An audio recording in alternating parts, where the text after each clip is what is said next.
آدم علیہ السلام کے زمانے سے لے کر ہم دیکھتے ہیں کہ قربانی کا نظام چل رہا ہے۔ بڑا مشہور واقعہ جس کو ہم سارے ہی جانتے ہیں اور سارے سنتے بھی بار بار ہیں، اس میں ایک خاص بات ہے جسے ہم نے غور نہیں کیا۔ آدم علیہ السلام کے دو بیٹے حابیل اور قابیل، یہ اس زمانے کی بات ہے جب خود آدم علیہ السلام بھی سامنے زندہ موجود ہے، اور ان کے بیٹوں کے بارے میں ہم نے کچھ سن رکھا ہے۔ پہلی بات تو یہ ہے کہ ہم نے جو سن رکھا ہے وہ سارا صحیح نہیں ہے۔ حابیل اور قابیل دونوں کو اللہ کی طرف سے آدم علیہ السلام نے یہ حکم سنایا تھا کہ وہ دونوں قربانی کریں۔ یہ حکم اللہ کی طرف سے آیا تھا، آدم علیہ السلام نے ان دونوں کو سنایا تھا، پہنچایا تھا۔ حکم یہ تھا کہ تم دونوں قربانی کرو۔ اب اگلا جو مسئلہ ہے کہ انہوں نے قربانی کی، وہ میں عرض کرتا ہوں، ہمارے ہاں اس کے پیچھے ایک کہانی لگا دی گئی۔ یہ کہانی سچی بات تو یہ ہے کہ ایک عرصے تک خود میں بھی مانتا تھا، اور ماننے پر مجبور اس لیے تھا کہ ہماری قرآن کی تفسیر کی کتابیں ہوں یا تاریخ اور سیرت کی کتابیں ہوں، کوئی کتاب ایسی نہیں نظر سے گزری جس میں یہ نہ لکھی ہو۔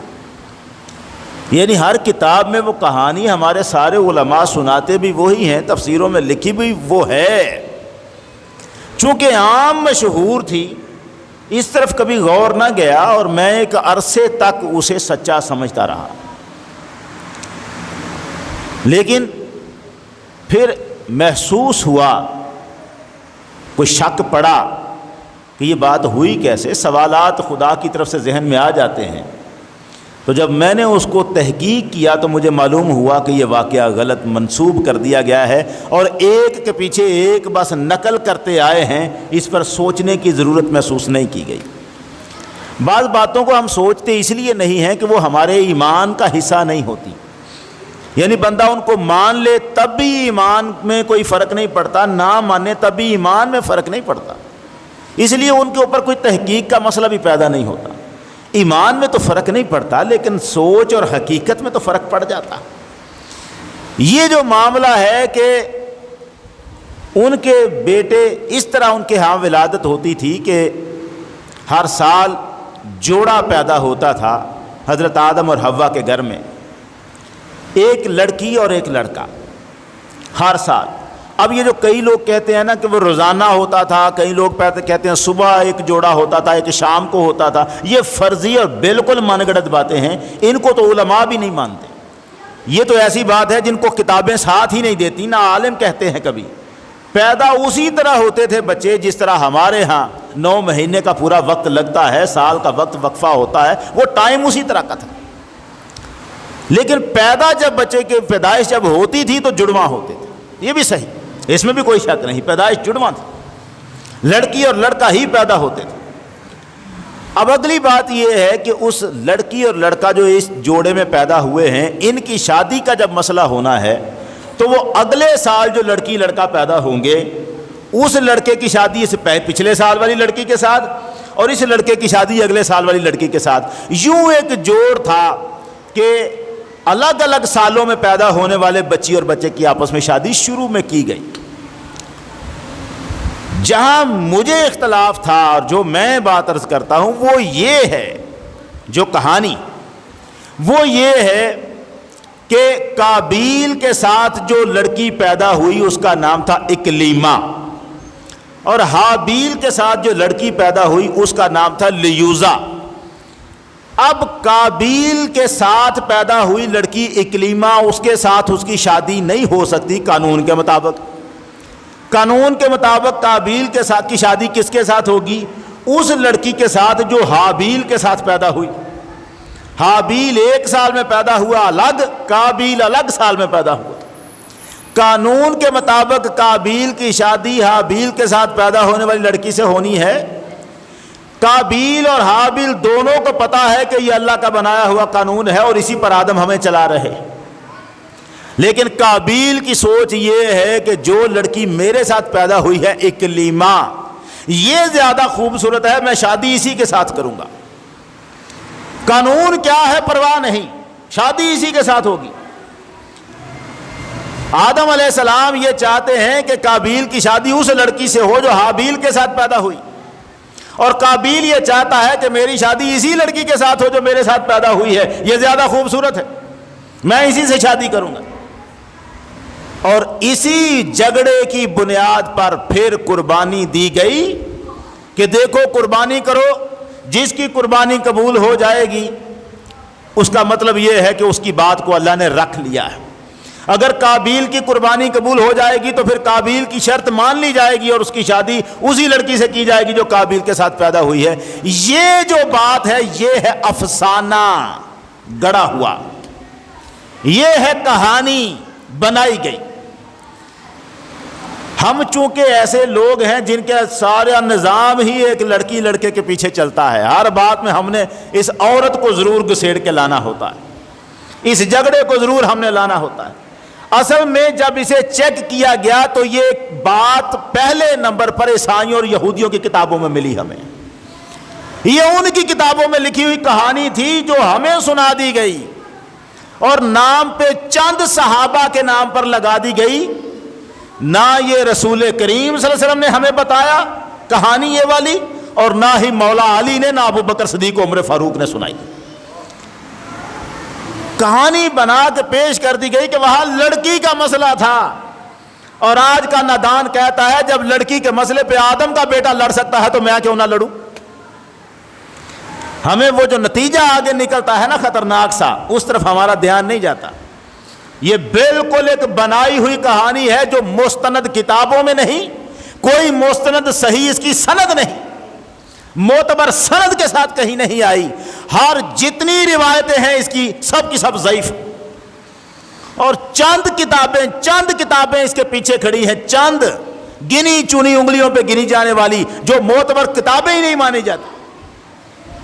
یہ واقعہ نہیں ہے، لڑکی کا مسئلہ نہیں تھا۔ حضرت عبداللہ بن عامر رضی اللہ تعالیٰ عنہ فرماتے ہیں ان کو حکم دیا گیا تھا قربانی کرو، یہ لڑکی والا قصہ نہیں۔ اور یہی وہ بات ہے جسے امام ابن کثیر نے صحیح مانا ہے۔ تفسیر ابن کثیر میں وہ کہتے ہیں یہ لڑکی والا مسئلہ جو ہے یہ بنایا گیا لگتا ہے، اور میرا دل اس کے ساتھ ہے کہ بات یہ والی سچ ہے کہ ان کو قربانی کا حکم دیا گیا تھا۔ اس حکم کو کیسے مانا ہے، رولا یہاں سے شروع ہوا ہے، مسئلہ یہاں سے شروع ہوا ہے۔ قربانی کا حکم مانتے ہوئے دو بندے ہیں، حابیل اور قابیل۔ حابیل کے پاس بھیڑ بکریاں ہیں اور قابیل کھیتی باڑی کا کام کرتا ہے۔ حابیل جب قربانی کا حکم آتا ہے تو وہ بڑا خوش ہوتا ہے اور اپنے سارے جانوروں میں سے دیکھتا ہے کہ موٹی تازی کون سی ہے، بھیڑ بکری اس کے پاس۔ جو جانور اسے نظر آتا ہے اجملہا و اسمنہا و احسنہا، اس کی ساری بھیڑ بکریوں میں جو سب سے خوبصورت تھی، موٹی تازی تھی، وہ اس نے لا کے طیبۃ نفسہ، اس کا دل بڑا خوش تھا کہ میں اپنے رب کے نام پر قربان کرنے جا رہا۔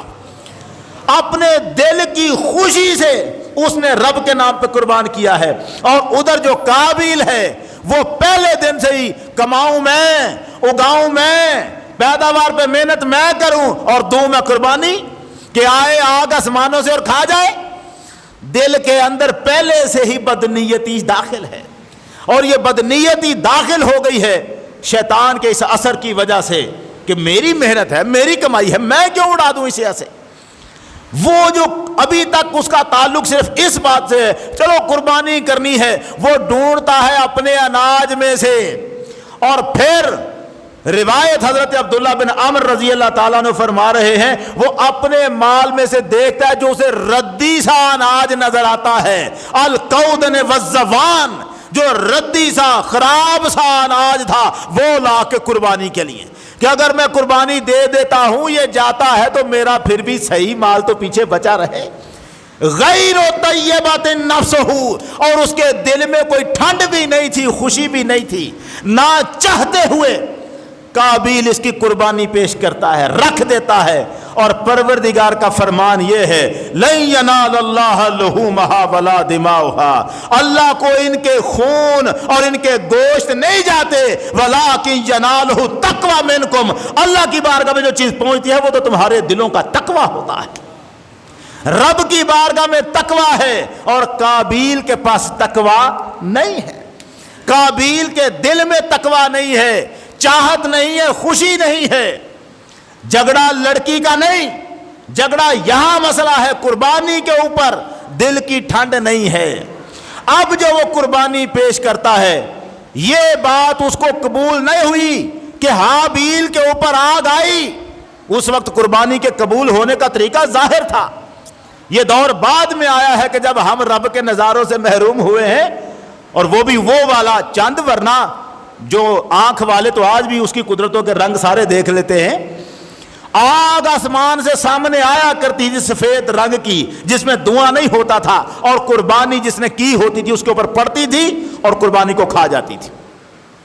سامنے پہاڑ پر دونوں نے اپنی اپنی قربانی رکھ دی، آگ آئی اور حابیل کی قربانی کو کھا گئی۔ اس کا مطلب یہ تھا کہ اللہ نے حابیل کی قربانی کو قبول کر لیا۔